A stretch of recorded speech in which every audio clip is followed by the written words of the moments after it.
Here's the tutorial for drawing Princess Yao's eyes. First, prepare a line sketch. Use the marquee tool to fill in the colors for the eyeball, upper eyelid, lower eyelid, and the white of the eye. Create a new layer set to a multiply, blending mode, and darken the shadow areas to reflect value composition of the eyes.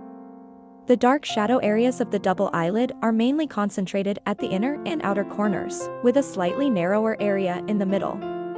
Use a larger airbrush to add some dark color transitions at the inner and outer corners to make the volume transition of the eyes look more natural. Use the smudge tool to soften the edges of the light and shadow areas, making the transition smoother. Create a new layer set to a multiply, blending mode, and further darken the overall shadow of the eyes. You can add some highlights and shadows to the eyeball to make the eyes appear more dimensional. Darken the middle part of the upper eyelid and add some lightly reddish colors to the sides.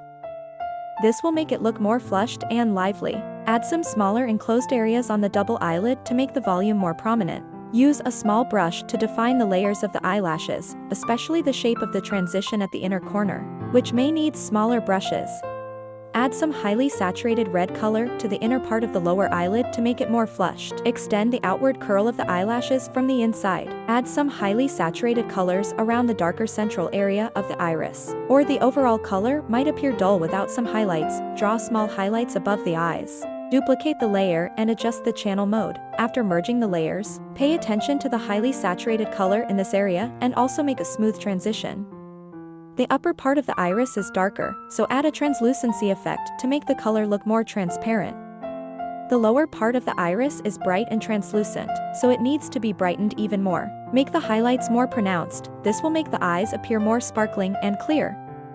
You can also add other colors inside the eyes to make the colors more diverse. I use a hard light layer here with a darker color to enhance the effect. If the chosen color here has too high brightness, it may lack an emphasis color. Finally, brighten the overall light receiving areas and highlights in the image to enhance the translucency of the eyes. That's it.